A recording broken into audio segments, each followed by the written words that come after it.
আসসালামু আলাইকুম দর্শক, আশা করছি সবাই ভালোই আছেন। আসলে অসুস্থতার জন্য ভিডিও দেওয়া হয়নি অনেক কয়দিন থেকে। তো এটা আমার গরুর সেট, দেখছেন গরুর সেট। তো প্রথমে যে গরুটা দেখাচ্ছি এটা দেশি একটি গরু। গরুটি গাব আছে, যে কোনো সময় বাচ্চা দিবে। বাচ্চা দেওয়ার সময় হয়ে গেছে।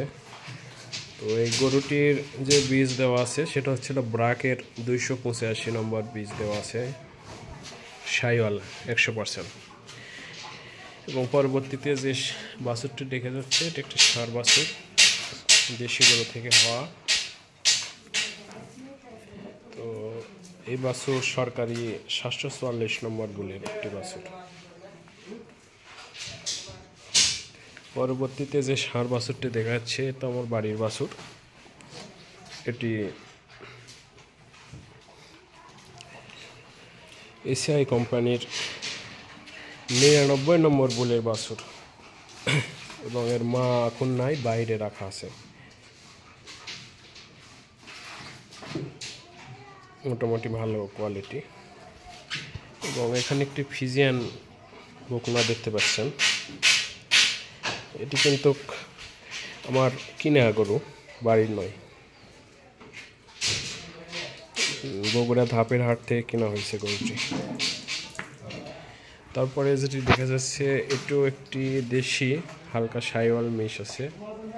তো এই গরুতে আমি দিয়েছিলাম ব্রাহ্মা বীজ দিয়েছিলাম এবং বাছুর হয়েছে। বাছুরটি আপনারা দেখতে পাবেন, এই তো এই বাছুর। মার্শাল্লাহ খুবই ভালো একটা বাছুর পাইছি, ষাঁড় বাছুর। এবং এখানে যে ষাঁড়টি দেখতে পাচ্ছেন এটাও বাড়িরই। এটাও সরকারি 744 নম্বর বুলের বাচ্চা।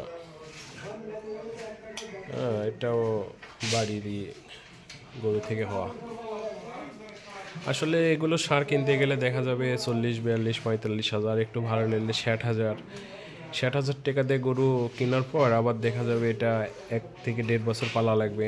পালার পর হিসাব করে দেখলে এরকম কিছু থাকে না। কিন্তু এইসব দেশি গরু থেকে বাছুরগুলো যে হয়, প্রতি বছর একটা করে বাছুর পেলে এটা মোটামুটি এটাই প্রফিট মনে হয় আমার কাছে।